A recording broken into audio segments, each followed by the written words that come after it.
ಭಾಳ ದಿವಸ ಆದಮೇಲೆ ವಿಡಿಯೋ ಅಪ್ಲೋಡ್ ಮಾಡಕತ್ತೀನಿ. Extremely sorry for that. ನಾನು ಸ್ವಲ್ಪ ಟ್ರಾವೆಲಿಂಗ್ ಮಾಡಕತ್ತಿದ್ದೆ, ಆಮೇಲೆ ಬೇರೆ ಕೆಲಸದೊಳಗೆ ನಾನು ಬಿಸಿ ಇದ್ದೆ. ಅದ್ರ ಸಲುವಾಗಿ ನಂಗೆ ವಿಡಿಯೋ ಶೂಟ್ ಮಾಡಿ ಅಪ್ಲೋಡ್ ಮಾಡೋಕ್ಕಾಗತ್ತಿದ್ದಿಲ್ಲ. ಭಾಳ ಟೈಮ್ ವೇಸ್ಟ್ ಮಾಡ್ಲಾರ್ದೆ ಇವತ್ತಿನ ಟಾಪಿಕ್ ಮೇಲೆ ಹೋಗೋಣ. ಇವತ್ತಿನ ಟಾಪಿಕ್ ಏನೈತಂತಂದ್ರೆ, ಭಾಳಷ್ಟು ಮಂದಿ ಕೇಳಿರ್ತಾರೆ ಎಕ್ಸ್ಪೋರ್ಟರ್ಸಿಗೆ GST ಅಪ್ಲೈ ಆಗಂಗಿಲ್ಲ, ಎಕ್ಸ್ಪೋರ್ಟರ್ಸಿಗೆ ಟ್ಯಾಕ್ಸಸ್ ಅದು ಯಾವುದು ಅಪ್ಲೈ ಆಗಂಗಿಲ್ಲ, ಆಮೇಲೆ ವಿದೌಟ್ GST ವಿದೌಟ್ ಎಲ್ಲನೂ ನಾವು ಹೊರಗಡೆ ಕಂಟ್ರೀಸಿಗೆ ಎಕ್ಸ್ಪೋರ್ಟ್ ಮಾಡ್ಬೋದು ಅಂಥೇಳಿ ಭಾಳಷ್ಟು ಮಂದಿ ಇದು ಕೇಳಿರ್ತಾರೆ. ಆದರೆ ಏನೈತಿ, GST ಡೆಫಿನೆಟ್ಲಿ ನೀವು ಕಟ್ಟಲೇಬೇಕಾಗುತ್ತೆ, ಆದ್ರೆ ಅದು ನಿಮಗೆ ಗೌರ್ಮೆಂಟ್ ಕಡೆಯಿಂದ ವಾಪಸ್ ಸಿಗ್ತೈತಿ. ಸೊ ನೀವು ಹೊಸದಾಗಿ ಎಕ್ಸ್ಪೋರ್ಟ್ ಬಿಸ್ನೆಸ್ ಸ್ಟಾರ್ಟ್ ಮಾಡಕತ್ತಿದ್ರಿ ಅಂತಂದ್ರೆ ನಿಮ್ದೇನು ಕ್ಯಾಪಿಟಲ್ ಐತಿ ಅದರೊಳಗಿಂದ ಮ್ಯಾಕ್ಸಿಮಮ್ ಅಮೌಂಟ್ 18%, 12%, 5% ಇದು GST ಒಳಗೆ ಹಾಕ್ಲಾರ್ದ ಯಾವ ಥರ ನೀವು ವಿದೌಟ್ GST ನೀವು ಪರ್ಚೇಸ್ ಮಾಡಿ ಎಕ್ಸ್ಪೋರ್ಟನ್ನು ಮಾಡ್ಬೋದು, ಇದನ್ನು ನಾವು ಈ ವಿಡಿಯೋ ಒಳಗೆ ತಿಳ್ಕೊಳ್ಳೋದಿವಿ. ಸೊ ಇನ್ ಕೇಸ್ ನೀವು ಒಂದು ಮರ್ಚೆಂಟ್ ಎಕ್ಸ್ಪೋರ್ಟರ್ ಅದಿರಿ ಅಂತ ತಿಳ್ಕೊರಿ. ಮರ್ಚೆಂಟ್ ಎಕ್ಸ್ಪೋರ್ಟರ್ ನೀವು ಅದಿರಂತಂದ್ರೆ ಯಾವುದೇ ಗೂಡ್ಸ್ ನೀವು ಇಂಡಿಯಾ ಒಳಗೆ ಪರ್ಚೇಸ್ ಮಾಡಿದ್ರಿ ಅಂತಂದ್ರೆ ಅದಕ್ಕೆ ನೀವು GST ಕಟ್ತೀರಿ. ಯಾಕಂತಂದ್ರೆ ನಿಮಗೆ ಯಾರು ಸಪ್ಲೈಯರ್ ಅದಾರ, ಯಾರು ಮ್ಯಾನುಫ್ಯಾಕ್ಚರ್ ಅದಾರ ಅವ್ರಂತರೂ ನಿಮಗೆ GST ಹಾಕೇ ನಿಮಗೆ ಬಿಲ್ ಮಾಡ್ತಾರೆ.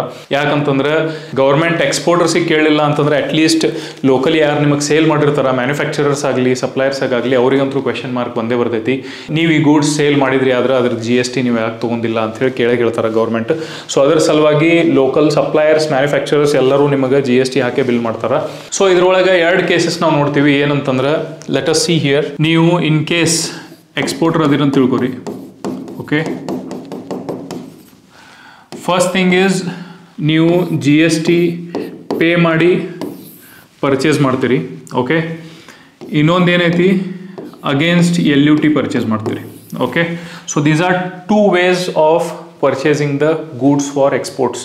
ಅಂದರೆ ನೀವು ಎಕ್ಸ್ಪೋರ್ಟ್ ಸಲುವಾಗಿ ಗೂಡ್ಸ್ ಪ್ರಾಡಕ್ಟ್ಸ್ ಏನಾದರೂ ಮಟೀರಿಯಲ್ ನೀವು ಪರ್ಚೇಸ್ ಮಾಡಕತ್ತಿದ್ದೀರಿ locally as a merchant exporter ಅಂತಂದ್ರೆ ಇದರ್ ನೀವು GST ಕಟ್ಟಿ ನೀವು ಗೂಡ್ಸ್ ಪರ್ಚೇಸ್ ಮಾಡ್ತೀರಿ, ಅಥವಾ ನೀವು ಅಗೇನ್ಸ್ಟ್ LUT ಬಿಲ್ ಮಾಡಿರಿ ಅಂತೇಳಿ ನಿಮ್ಮ ಸಪ್ಲೈರಿಗೆ ಹೇಳ್ತೀರಿ. ಸೊ ಇದು ಏನಿರ್ತೈತಿ ನಾವು ತಿಳ್ಕೊಳ್ಳಿ. ಓಕೆ, ಸೊ ಇನ್ ಕೇಸ್ ನೀವು GST ಅಂಡರ್ ನೀವು ಬಿಲ್ಲಿಂಗ್ ಮಾಡಿಸಿದ್ರಿ ಅಂತಂದ್ರೆ ನಿಮ್ಮ ಸಪ್ಲೈಯರ್ ಏನದಾರ ಅವ್ರು ನಿಮಗೆ ಟ್ಯಾಕ್ಸ್ ಇನ್ವಾಯ್ಸ್ ರೇಸ್ ಮಾಡ್ತಾರೆ. ಓಕೆ, ನಿಮ್ಮ ಸಪ್ಲೈಯರ್ ನಿಮಗೆ ಟ್ಯಾಕ್ಸ್ ಇನ್ವಾಯ್ಸ್ ರೇಸ್ ಮಾಡ್ತಾರೆ. ಅದ್ರೊಳಗೆ ಬೇಸ್ಡ್ ಆನ್ ದ ನಿಮ್ಮದು ಪ್ರಾಡಕ್ಟ್ ಏನೈತಿ 18% ಹಾಕ್ತಾರೆ, ಇಲ್ಲ ಅಂತಂದ್ರೆ 12% ಹಾಕ್ತಾರೆ, ಇಲ್ಲ ಅಂತಂದ್ರೆ 5% ಹಾಕ್ತಾರೆ, based on the product category. Okay, so ಈ ಕೇಸ್ ಒಳಗೆ ಏನಾಗ್ತೈತೆ ಅಂತಂದ್ರೆ, ಫಾರ್ ಎಕ್ಸಾಂಪಲ್ ಇನ್ ಕೇಸ್ ನಿಮ್ದೀಗ ಇನ್ವಾಯ್ಸ್ ವ್ಯಾಲ್ಯೂ ಏನೈತಿ 1 ಲಕ್ಷ ರೂಪಾಯಿ ಆಯ್ತು ಅಂತ ತಿಳ್ಕೊರಿ. Okay, invoice value 1 lakh rupees ಆಯ್ತು. ಸೊ ಅದ್ರ ಮೇಲೆ ಪ್ಲಸ್ 18% ಅಂದ್ರೆ ನಿಮ್ಮದು 18,000 rupees ನೀವು GST ಕಟ್ಟಬೇಕಾಗುತ್ತೆ. Okay, so as an exporter ನೀವು 18% GST ಫಸ್ಟ್ ನೀವು ಗೌರ್ಮೆಂಟಿಗೆ ಕಟ್ತೀರಿ. ಅದು ಆದಮೇಲೆ ನೀವು ಯಾವಾಗ ರಿಟರ್ನ್ಸ್ ಫೈಲ್ ಮಾಡ್ತಿರ್ತೀರಿ ಅವಾಗ ನೀವು GSTಗೆ ರೀಫಂಡ್ ತೊಗೋಬೇಕಾಗತ್ತೆ. ಇನ್ ದ ಸೆನ್ಸ್ ಇದೇನು 18% ನೀವು ಕಟ್ಟಿರ್ತೀರಲ್ಲ, ಇದು 18% ನಿಮಗೆ ಆಮೇಲೆ GST ರೀಫಂಡ್ಗೆ ಅಪ್ಲೈ ಮಾಡಿ ಅದನ್ನು ನೀವು ನಿಮ್ಮ ವಾಪಸ್ ನಿಮ್ಮ ಅಕೌಂಟಿಗೆ ರೀಫಂಡ್ ಮಾಡ್ಕೋಬೋದು. ಅಂತಂದ್ರೆ ಇದು 18,000 ಏನೈತಿ ಅದು ವಾಪಸ್ ನಿಮ್ಮ ಅಕೌಂಟಿಗೆ ಬರ್ತೈತಿ. ಓಕೆ, ಸೊ ಇನ್ ಕೇಸ್ ನೀವೀಗ ಜಾಸ್ತಿ ವಾಲ್ಯೂಮ್ ಒಳಗೆ ಬಿಸ್ನೆಸ್ ಮಾಡಕತ್ತಿದ್ರಿ ಅಥವಾ ಯಾರ್ದಾರ ಕ್ಯಾಪಿಟಲ್ ಸ್ವಲ್ಪ ಕಡಿಮೆ ಇತ್ತಂತಂದ್ರೆ ಅವ್ರ ಸಲುವಾಗಿ ಇದು 18% ಏನೈತಿ ನೀವು ರೀಫಂಡ್ ತೊಗೊಳ್ಳೋ ಮಟ್ಟ ಅದು ಬ್ಲಾಕ್ ಆಗಿಬಿಡ್ತೈತಿ. ಓಕೆ, ಸೊ 18% 18,000 rupees ರೀಫಂಡ್ ತೊಗೊಳ್ಳೋ ಮಟ್ಟ ಬ್ಲಾಕ್ ಆಯ್ತು ಅಂತಂದ್ರೆ ನಿಮ್ದು dead investment. Okay, dead investment ಅನ್ರಿ, ಅಥವಾ ನಿಮ್ಮ ಕ್ಯಾಪಿಟಲ್ ಡೆಡ್ ಆಗಿ ಅಲ್ಲೇ ಯೂಸ್ಲೆಸ್ ಆಗಿ ಕೊಡ್ತೈತೆ ಅವ್ರ ಅಕೌಂಟ್ ಒಳಗೆ, ಎಲ್ಲೇ ಗೌರ್ಮೆಂಟ್ ಕಡೆ. ಓಕೆ, ಸೊ ಈ ಕೇಸನ್ನು ನೀವು ಅವಾಯ್ಡ್ ಮಾಡಬೇಕಾಗಿತ್ತಂತಂದ್ರೆ ಅವಾಗ ನಾವು ಏನು ಮಾಡ್ತೀವಿ, LUT ಅಪ್ಲೈ ಮಾಡ್ತೀವಿ. LUT ಅಂತಂದ್ರೆ letter of undertaking. Okay, so letter of undertaking ಏನೈತಿ, ಎಕ್ಸ್ಪೋರ್ಟರ್ಸ್ ಏನದಾರ, ಓಕೆ, ಎಕ್ಸ್ಪೋರ್ಟರ್ಸ್ ತಮ್ಮ GST ಆಫೀಸಿಗೆ ಅಪ್ಲೈ ಮಾಡಿ GST ಆಫೀಸ್ ಕಡೆಯಿಂದ ಒಂದು LUT ಅಂಥೇಳಿ ಒಂದು ಲೆಟರ್ ಇರ್ತೈತಿ, ಲೆಟರ್ ಆಫ್ ಅಂಡರ್ಟೇಕಿಂಗ್. ಅದರ ಸಲುವಾಗಿ ಅಪ್ಲೈ ಮಾಡಿ LUT ನೀವು ನಿಮ್ಮ GST ಆಫೀಸ್ ಕಡೆಯಿಂದ ತೊಗೋತೀರಿ. ಓಕೆ, ಸೊ ಅದು LUT ಹೆಂಗಿರ್ತೈತಿ ನಾನು ನಿಮಗೆ ತೋರಿಸ್ತೀನಿ. ಸೊ ನೀವು ಇಲ್ಲಿ ಸ್ಕ್ರೀನ್ ನೋಡ್ಬೋದು, ಇದು LUT ಇರ್ತೈತಿ. Okay, this is how LUT looks like.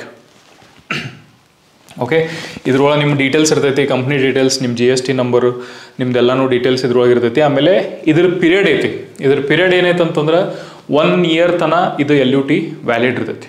Okay, so ಇದನ್ನು ಈ LUT ಏನೈತಿ ಆ LUT ತೊಗೊಂಡು ನೀವೇನು ಮಾಡ್ತೀರಿ ನಿಮ್ಮ ಸಪ್ಲೈಯರಿಗೆ, ಯಾರು ನೀವು ನಿಮ್ಮ ಸಪ್ಲೈಯರ್ ಇರ್ತಾರಲ್ಲ ಆ ಸಪ್ಲೈಯರಿಗೆ ನೀವು LUT ಕೊಡ್ತೀರಿ. ಓಕೆ, ಸೊ ಸಪ್ಲೈಯರಿಗೆ ನೀವು LUT ಕೊಡ್ತೀರಿ. ಅವಾಗೇನೈತಿ ಸಪ್ಲೈಯರ್ ಏನೈತಿ ನಿಮಗೆ 0.1% GST ಮೇಲೆ ನಿಮಗೆ ಬಿಲ್ಲಿಂಗ್ ಮಾಡ್ತಾರೆ. ಅಂದ್ರೆ ನಿಮ್ಮ tax invoice for example 1 lakh rupees ಇತ್ತಂತಂದ್ರೆ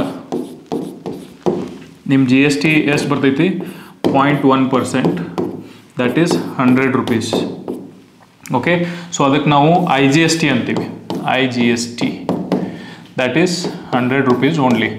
so ನೀವೀಗ 18,000 ಫಾರ್ 1 lakh rupees 18% 18,000 ನೀವು GST ಕಟ್ಟೋಕಿನ್ನ ನೀವು 100 rupees ನೀವು ಕಟ್ಟಿದ್ರಿ ಅಂತಂದ್ರೆ ನಿಮ್ಮದು ಡೆಡ್ ಇನ್ವೆಸ್ಟ್ಮೆಂಟ್ ಆಗಂಗಿಲ್ಲ. 18,000 ರೂಪಾಯಿ ಮೊದಲು ನೀವು ಗೌರ್ಮೆಂಟಿಗೆ ಕೊಡೋದು, ಅದಾದ್ಮೇಲೆ ಆಮೇಲೆ ಅವ್ರ ಕಡೆಯಿಂದ ರೀಫಂಡ್ ತೊಗೊಳ್ಳೋದು 1 ತಿಂಗಳು ಅಥವಾ 2 ತಿಂಗಳು ಅಥವಾ 3 ತಿಂಗಳು ಅದು ನಿಮ್ಮ ಕಡೆ ಇರಂಗಿಲ್ಲ. ಸೊ ಆ ದುಡ್ಡನ್ನು ನೀವು ಇನ್ ಕೇಸ್ ಯೂಸ್ ಮಾಡ್ಕೋಬೇಕನ್ನತ್ತಿದ್ರಿ ಅಂತಂದ್ರೆ ನೀವು LUT ಅಗೇನ್ಸ್ಟ್ ಬಿಲ್ ಮಾಡ್ಕೋಬೇಕಾಗುತ್ತೆ. ಓಕೆ, ಸೊ LUT ಅಗೇನ್ಸ್ಟ್ ನೀವು ಯಾವಾಗ ಬಿಲ್ ಮಾಡ್ತೀರಿ ಅವಾಗ ನಿಮ್ಮ ಸಪ್ಲೈಯರ್ ಏನದಾರ LUT ನೀವು ಅವ್ರಿಗೆ ಕೊಟ್ಟಾದ್ಮೇಲೆ 0.1% ಒಳಗೆ ಅವ್ರು ನಿಮಗೆ ಬಿಲ್ ಮಾಡ್ತಾರೆ. 0.1% ಒಳಗೆ ಬಿಲ್ ಮಾಡಿದ್ಮೇಲೆ IGST ನಿಮಗೆ ಬರೀ 100 rupees ಫಾರ್ 1 lakh rupees ಬರ್ತೈತಿ. ಇನ್ ದ ಸೆನ್ಸ್ 0.1% GST ಅಷ್ಟೇ ನಿಮಗೆ ಅಪ್ಲಿಕೇಬಲ್ ಆಗುತ್ತೆ. ಇದು ಸ್ಪೆಷಲಿ ಎಕ್ಸ್ಪೋರ್ಟರ್ಸಿಗೆ ಅಷ್ಟೇ ಐತಿ. Okay, this is only for exporters. ಇದು ಲೋಕಲ್ ಬಿಸ್ನೆಸ್ ಮಾಡಬೇಕಾದ್ರೆ ನಿಮಗಿದು ಅಪ್ಲಿಕೇಬಲ್ ಆಗಂಗಿಲ್ಲ. ಸೊ ನೀವು ಎಕ್ಸ್ಪೋರ್ಟ್ ಮಾಡಕತ್ತಿದ್ರಿ ಅಂತಂದ್ರೆ ಅಷ್ಟೇ ಅಪ್ಲಿಕೇಬಲ್ ಆಗ್ತೈತಿ. ಈಗ ಆ್ಯಸ್ ಎನ್ ಎಕ್ಸ್ಪೋರ್ಟರ್ ನಿಮ್ಮದು ರೆಸ್ಪಾನ್ಸಿಬಿಲಿಟಿ ಏನೈತಿ ಅದನ್ನು ನಾವು ನೋಡೋಣ. ಇದೈತಿ GST ಆಫೀಸ್. ಓಕೆ, ಇದು ನಿಮ್ಮ ಗೌರ್ಮೆಂಟ್ GST ಅಂತ ತಗೋರಿ. ನೀವು ನಿಮ್ಮ ಮಟೀರಿಯಲ್ ಏನು ಮಾಡಕತ್ತೀರಿ ಸಪ್ಲೈಯರ್ ಕಡೆಯಿಂದ ತೊಗೊಳಕತ್ತೀರಿ, ನೀವು ಎಕ್ಸ್ಪೋರ್ಟ್ ಮಾಡಕತ್ತೀರಿ. ಓಕೆ, ಈಗ GST ಆಫೀಸಿಗೆ ಗೊತ್ತಿಲ್ಲ ಇವರಿಗೆ ಮಟೀರಿಯಲ್ ಕೊಡಾಕತ್ತಾರ, ಅದೂ 0.1% ಒಳಗೆ ಕೊಡಾಕತ್ತಾರ. ಓಕೆ, 18% ಒಳಗೆ ಕೊಡಾಕತ್ತಿಲ್ಲ, 18% ಒಳಗೆ ಕೊಡಾಕತ್ತಿಲ್ಲ. ಓಕೆ, ಸೊ 0.1% ಕೊಡಾಕತ್ತಾರ ಅಂತಂದ್ರೆ ನೀವೇನೈತಿ ಇದನ್ನು ಎಕ್ಸ್ಪೋರ್ಟ್ ಮಾಡಿದ್ರ ಇಲ್ಲ, ಇದ್ರ ಗ್ಯಾರಂಟಿ ಏನೈತಿ ಆ ಗ್ಯಾರಂಟಿ ಏನೈತಿ ನೀವು ಸಪ್ಲೈಯರಿಗೆ ಪ್ರೂಫ್ ಕೊಡಬೇಕಾಗುತ್ತೆ. Okay, in the sense GST office ಏನೈತಿ ಡೈರೆಕ್ಟ್ಲಿ ಸಪ್ಲೈಯರ್ಸಿಗೆ ಕೇಳ್ತಾರ, ನೀವು ಈ ಎಕ್ಸ್ಪೋರ್ಟ್ರಿಗೆ ಏನು ಬಿಲ್ ಮಾಡಿದ್ರಲ್ಲ, ಸೊ ಅದು ಬಿಲ್ ನೀವು 0.1% ಒಳಗೆ ಎದಕ್ಕೆ ಮಾಡಿದಿರಿ, ಅವ್ರ ಕಡೆಯಿಂದ ನೀವು 18% ಯಾಕೆ ತೊಗೊಲಿಲ್ಲ, ಇದನ್ನು ಗೌರ್ಮೆಂಟ್ ಅವರಿಗೆ ಕೇಳ್ತೈತೆ ಸಪ್ಲೈಯರಿಗೆ. ಸೊ ಸಪ್ಲೈಯರ್ ಅವಾಗ ಏನು ಹೇಳ್ತಾರೆ ಗೌರ್ಮೆಂಟಿಗೆ, ಸರ್ ಇವ್ರೇನೈತಿ ನಮಗೆ LUT ಅಗೇನ್ಸ್ಟ್ ಬಿಲ್ ಮಾಡಿರಿ ಅಂತಂದರು. ಅದಕ್ಕೆ ನಾವು ಅದನ್ನು LUT ಅಗೇನ್ಸ್ಟ್ ಬಿಲ್ ಮಾಡಿ 0.1% GST ಒಳಗೆ IGST ಒಳಗೆ ನಾವು ಅದನ್ನು ಬಿಲ್ಲಿಂಗ್ ಮಾಡೀವಿ, ಟ್ಯಾಕ್ಸ್ ಇನ್ವಾಯ್ಸ್ ಅವ್ರಿಗೆ ರೇಸ್ ಮಾಡೀವಿ ಅಂಥೇಳಿ ಸಪ್ಲೈಯರ್ ಹೇಳ್ತಾರೆ. ಸೊ ಸಪ್ಲೈಯರಿಗೆ ಗೌರ್ಮೆಂಟ್ ಏನು ಕೇಳ್ತೈತೆ ಅವಾಗ, ಆಯ್ತಪ್ಪ ನೀವು 0.1% IGST ಮೇಲೆ ನೀವು ಕೊಟ್ಟಿರಲ್ಲ, ಹಂಗಂತಂದ್ರೆ ಈ ಎಕ್ಸ್ಪೋರ್ಟ್ರ್ ಏನದಾರ ಅವರು ಈ ಪ್ರಾಡಕ್ಟನ್ನು ಈ ಗೂಡ್ಸನ್ನು ಎಕ್ಸ್ಪೋರ್ಟ್ ಮಾಡ್ಯಾರ ಅನ್ನೋದಕ್ಕೆ ಗ್ಯಾರಂಟಿ ಏನೈತಿ ಅದು ನಮಗೆ ಪ್ರೂಫ್ ಕೊಡ್ರಿ ಅಂಥೇಳಿ ಗೌರ್ಮೆಂಟ್ ಸಪ್ಲೈಯರಿಗೆ ಕೇಳ್ತಾರೆ. ಓಕೆ, ಸೊ ಅವಾಗ ಸಪ್ಲೈಯರ್ ಏನು ಮಾಡ್ತಾರೆ ನಿಮಗೆ ಕೇಳ್ತಾರೆ. ಓಕೆ, ಪ್ರೂಫ್ ಆಫ್ ಎಕ್ಸ್ಪೋರ್ಟ್ ಏನೈತಿ. ಸೊ ನಿಮ್ದು ರೆಸ್ಪಾನ್ಸಿಬಿಲಿಟಿ ಏನೈತೆ ಅಂತಂದ್ರೆ ಪ್ರೂಫ್ ಆಫ್ ಎಕ್ಸ್ಪೋರ್ಟಿಗೆ ಓಕೆ, ಸೊ ಇದನ್ನು ಸ್ವಲ್ಪ ಮ್ಯಾಲೆ ತೊಗೋತೀನಿ. Okay, so as an exporter ನೀವು ಪ್ರೂಫ್ ಆಫ್ ಎಕ್ಸ್ಪೋರ್ಟಿಗೆ ಅವ್ರಿಗೆ ಏನು ಕೊಡ್ಬೇಕಾಗತ್ತಂತಂದ್ರೆ first thing is shipping bill,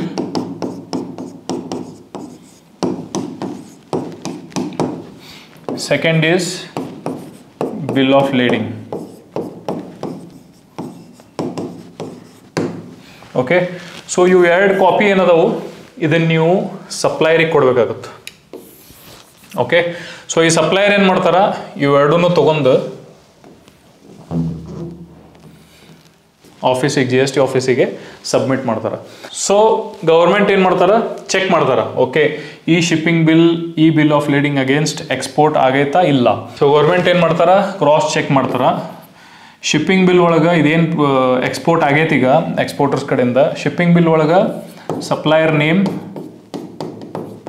plus ಅವ್ರದ್ದು GST.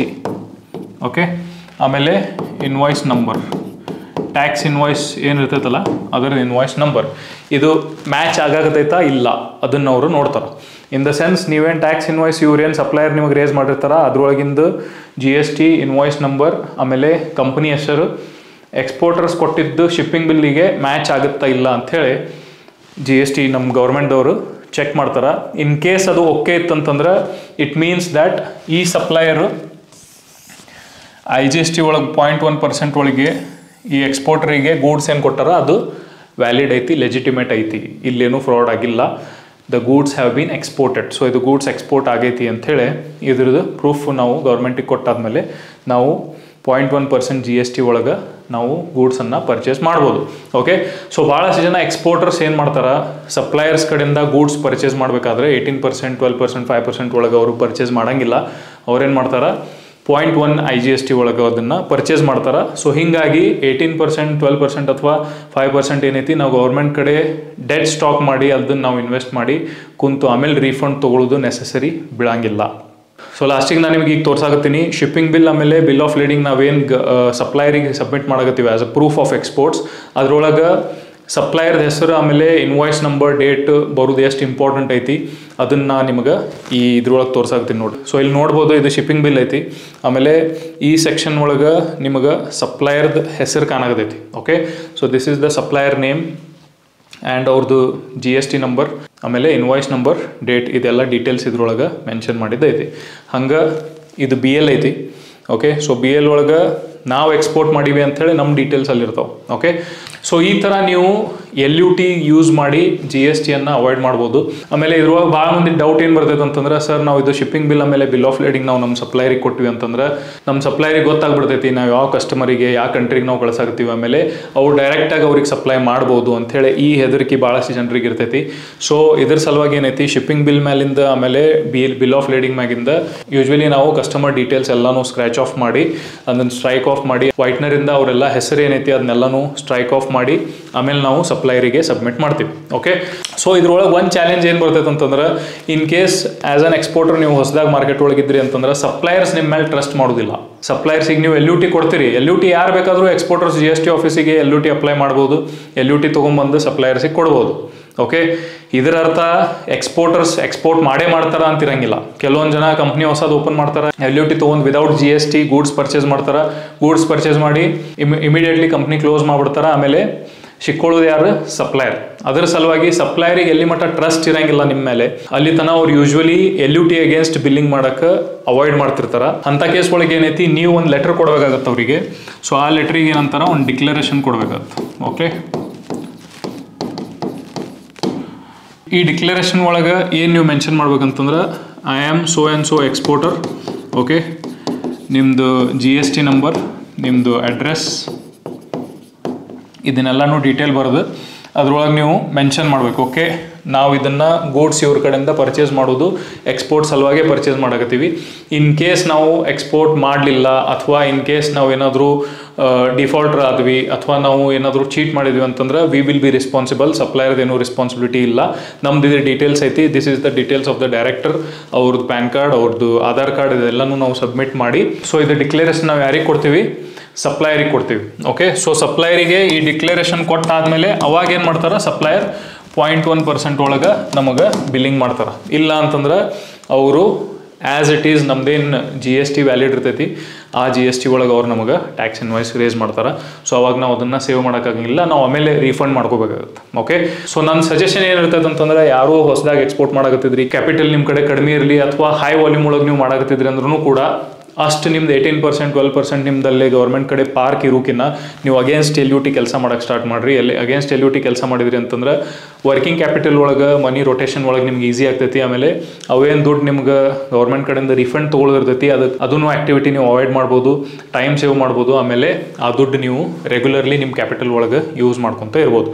So I hope ನಿಮಗಿದು understand ಆಗಿರ್ಬೋದು. ಇನ್ ಕೇಸ್ ನಿಮಗಿದು ಅಂಡರ್ಸ್ಟ್ಯಾಂಡ್ ಆಗಿಲ್ಲ, ತಿಳಿದಿಲ್ಲ, ಇದ್ರೊಳಗೆ ಏನಾರ ಡೌಟ್ಸ್ ಇತ್ತು ಅಂತಂದ್ರೆ ಪ್ಲೀಸ್ ಕಮೆಂಟ್ ಮಾಡಿರಿ. ನಾನು ಇನ್ನೊಂದು ಬೇಕಾದ್ರೆ ಇದ್ರ ಮೇಲೆ ಇನ್ನೊಂದು ಡೀಟೇಲ್ಡ್ ವಿಡಿಯೋ ಮಾಡಿ ನಾನು ಅಪ್ಲೋಡ್ ಮಾಡ್ತೀನಿ.